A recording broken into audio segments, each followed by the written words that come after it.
second wife, Mary. And I got to learn about the cemetery and started taking pictures in fog and things like that. Very, very cool cemetery. And I discovered it's in 3 layers. The 1900 storm, people were already buried there. They put a whole other layer of dirt on top of it.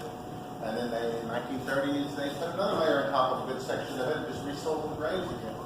And so if you had money, you brought up your crypts and stones.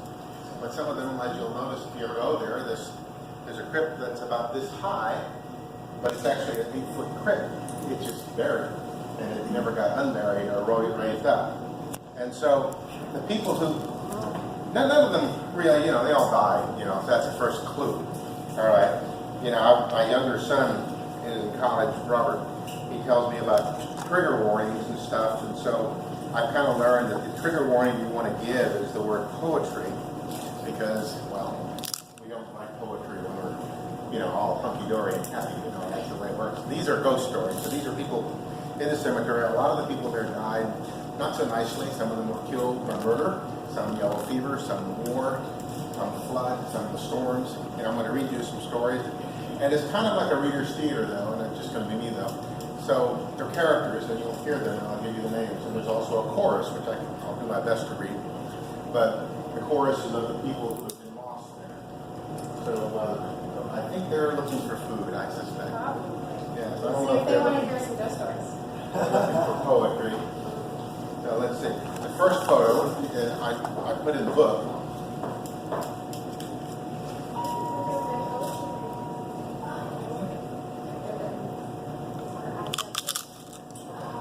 Don't do that. Not poetry. Don't subject me to my disease. All right.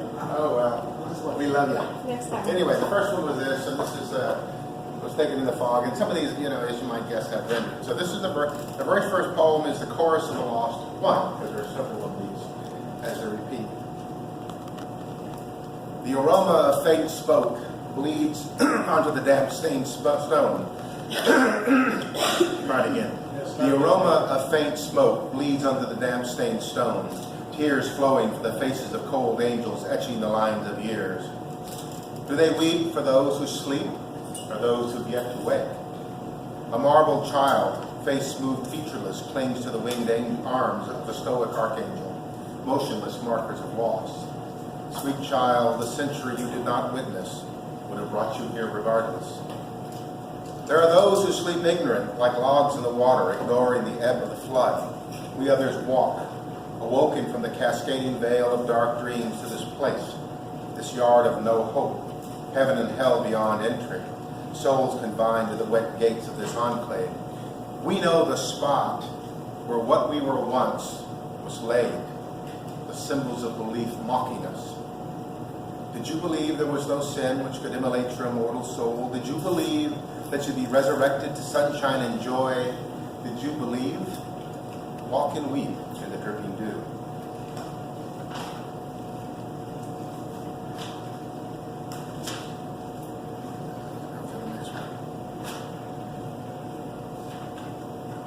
I use the binder for my book. What? A binder? Yes. Three-ring binder. Yeah, it's Before I had it print it out. this is the next It's one. the same thing. So these will be stories of the ghosts that walk. Some of the stones are associated with the people, some they're just cool stones, so I made a loan to fit the stone. Child of the touched mind. Perhaps I was not so smart. I stopped for mockingbirds, understood the chant of marking their space, and bowed to them. For this, I was considered touched. The gods of imperfect creation blessed me with all their gifts. To those around me who whispered as I reveled in songbirds, shouted with joy at monarchs lighting on my shoulder. To correct this, the gods sent the yellow fever, and it took me in silence. No singing on the branches to welcome me to the 7 yards. My headless marker, the last remnant of the flawed construct, which suffered the pentimento of her creator. Okay, these are gone. The 7 yards, the cemetery is actually 7 distinct graveyards. There's a Jewish, the old Pauper's Field, another one. There's an Episcopalian, a Catholic, and there's some other ones that are mixed in. There's some secular views. So you'll hear references. That's what the 7 yards is about. They're all within the same walls. Thanks for clarifying. next stone. The man. Is it missing the head? Oh yes. That is exactly how it sits now. Is it? Wow. Yes. They don't fix the stone, just like this one here Surprisingly. Is it like was a... missing the arms and the head, and somebody stuck flowers in it. And so they're not there now. Is But it that's superstitious not to What? mess with it once they fall? well, you honor what was there, and so then when they bring a stone up, they just lay it. And you'll see a lot of stones laying just flat on the ground. The man of numbers. So many years, I was a counter of things. The coins in the box at the counter. Old maids coming in for their lace and medicinal wine. Young men seeking perfume to woo a new lover. Old men choosing tins of pomade to hold thinning strands of hair over their reddened scalps. Every day I counted how many came in, how many simply looked, how many brought my specialty goods, my dry goods, the clink of coinage singing to me. So much to count. I did not see the loss in her face. I did not count the sobs at night. I did not count the children in their beds as they slept. I did not count the pleas of daughters and sons. Something is bad in Mama's eyes. Something's wrong. So many other things to count until one night, summoned by the hysterical neighbor, I counted the 4 coins I could never replace. Watched them hang from their bellies rose in spite of them, consumed as if they had been meat for some sacrifice. Only then did I look into her face and count the days of madness I refused to see. With every son I pray, sweet angels of stone, take me from this place of countless days. Silently remain, like every god of man. Eternity has rendered all my countings.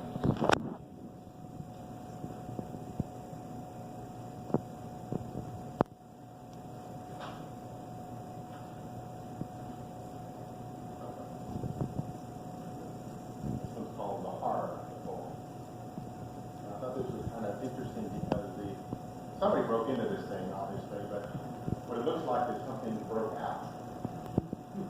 Wow. If you look at it, that's actually how it was. Right after the storm. This one's called the horror. There is a scientific explanation for everything. Methane building from the wasting corpses combined with extreme heat of a Texas summer sun, all contained in a concrete box erupting, breaking the door once bolstered by plywood to keep the vandals out. There's always an explanation science can provide. I cannot be contained. Vandals, the flood, the wind, the internal pressure of heat and moisture. There is a scientific explanation for everything except for me, and now none. The body of the dog in a lane of stones, a shriveled stray cat found in the weeds, the drained carcass of the drunk come to the yard to rest against the crypt walls. All can be explained. I eat because I hunger. I hunger because I eat. Everything unexplained is a truth waiting to be revealed. The ball lightning hanging in the chilled kitchen as a child watches his mother consumed by white light. The voices whispering in bright vapors hanging over a moon washed tidal flat.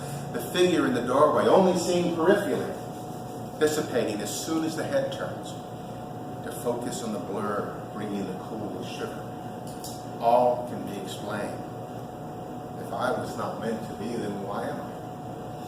Each time the sun fails to rise over the eyes of a sleeper, each time the night perpetual swallows another old man crouching in the corner of a dark room, fearful of the shadows that will cast, the light will cast, there is an explanation.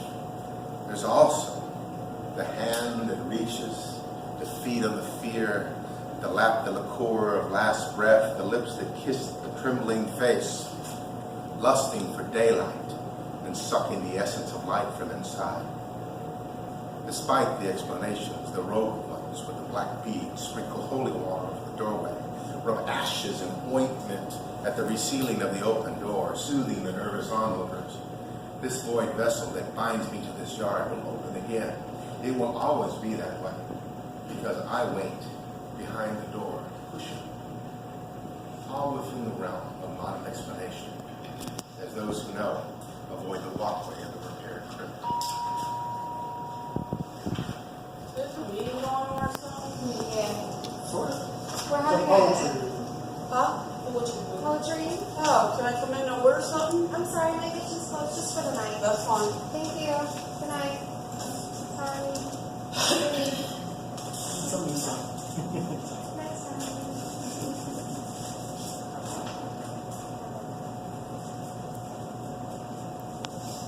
It's another ghost story. The Widow Perpetual. And again, these are stories of people who died and people who were murdered and that kind of things. I mean, it's that kind of book, right? It was the fever of a crisp spring, salt air and sun, causing you to burn for me. I held you in your loins beyond my face, almost bursting to the side of my bosoms, until that night of vows, your mother glared at me in black, mourning the union of prosperous lust with poverty. She would have let you have me and discard me when done, but never as your bride. Our first night you came to me, flustered and flushed, and finished me with me in moments. I waited for you to rise again, but the sun rose instead. You lined up in front of the black train with the fresh recruits eager to prove the American brand over the green hills under the Cuban sun. Forced to share the roof of your youth, the silence of your kin. The child inside me died the night the telegram came, delivered by a pimple-faced boy riding his bicycle from house to house, indignant that I expected sympathy from an apathetic stranger. I mourned for 6 years your mother died, wearing black, her scowl never ending. Long after she paid the taxi to deliver me to the alley at the edge of downtown. 6 years sucking from the breast of melancholy until a yellow-haired sailor on a cargo ship from the east came walking towards me on the street. This time it was me who burned, longing to feel the pleasure for so long deferred. But naked on yellow sheets, his back alight from the lamps, I looked up in my one chance of ecstasy to see your mother's face, scowling in the moon. Screaming at the sky, I was alone, my temporary lover fleeing. Every reflection after bore her face, scowling, disapproving, until I sliced my wrist at the gates of your home. The servant stood over me, bleeding, perhaps wagering if I lived, I would suffer more. It was only the embarrassment my death would cause that they relented. For 10 years I lived in small rooms, begging the white coats not to let the moon shine in. Finally, I succumbed my last breath in hope that she would never look up over me. I did not know that she had reserved a spot for me here so that I would lie next to her, perpetually bound, the gates locked, her mocking relentless. Now, these are some sort of more normal poems, but they're still sad. So these are great. Anyway, this is that's the photo.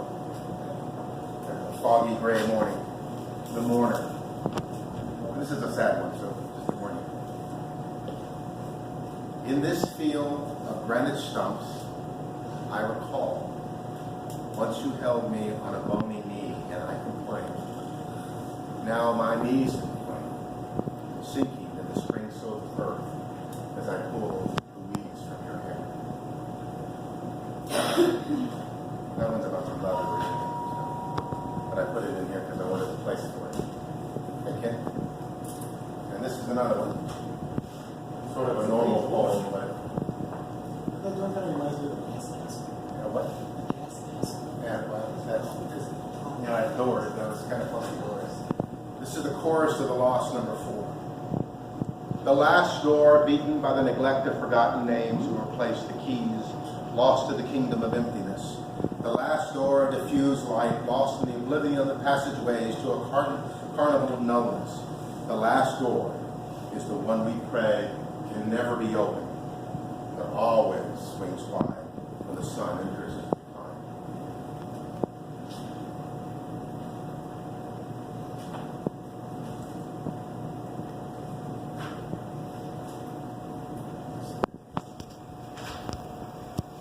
And there's some others, but they're kind of long. This one is called The Green Mother.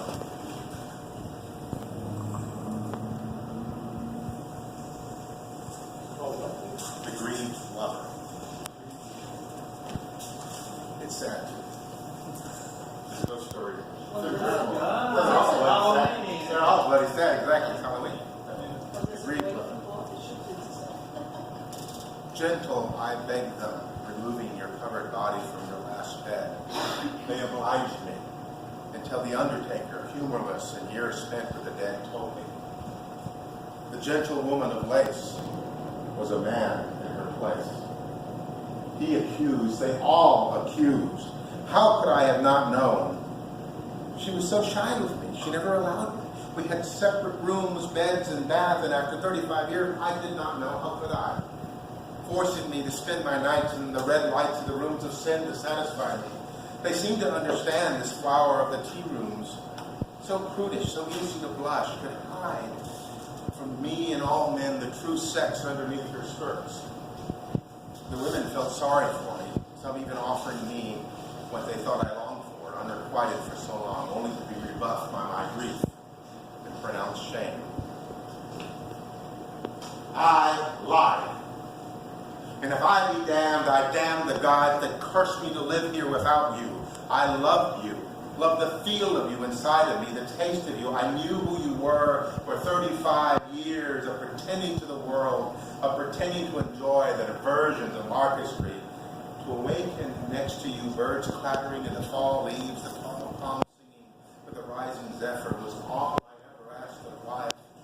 The true curse of my station, it would not place you in this hollow ground. I wait to find your face waiting for me on the other side of the iron gates. I'll read one of these. There's a series of poems in the book, the dialogue between the Stone Age and the caretaker. Caretaker was an African-American gentleman for 65 years to inherit this place. They wouldn't bury him there because he was African-American. And so in my view, he was the one who bound them because this was his heaven. This was the place he loved, and he took care of these people. And the dialogue is called the dialogue of light and dark. And you have to decide. I don't think it's that hard. Who's light and who's dark? And I think we'll figure that one out. So the first person speaking will be the caretaker. I hold the gates for love. You were in my care. For 67 years you came to me looking for the solace of a stranger as I fashioned a rectangular space, the earth moist from the sea's kiss, just blocks away for love. What is your love to doom those who only now seek respite of the end of their journey? What love could there be in the torture of souls? Now speak to me of love, O tepid guardians of last hope. How many prayed to you? How many begged you? How many implored you for one moment of inspired intervention as the world you gave them slaughtered them? Then we shall weep, as we have done since the first man raised the first hand and death became his trade. Now there's a story that weaves through here, the angels and the men that go through it, and it's in the book. But between all of these angels, there's one about a rabbi, which I won't read, but there's others of Civil War soldiers who died. There's a story in the book. It's a little long to go into, but of a son who died on a ship while his father, who fought for the Confederacy, watched from a bell tower, and he went to get him. And there's one of the stories, and that's based on a true story. This one is this is the photograph that introduces this particular poem. And the poem is called The Atheist.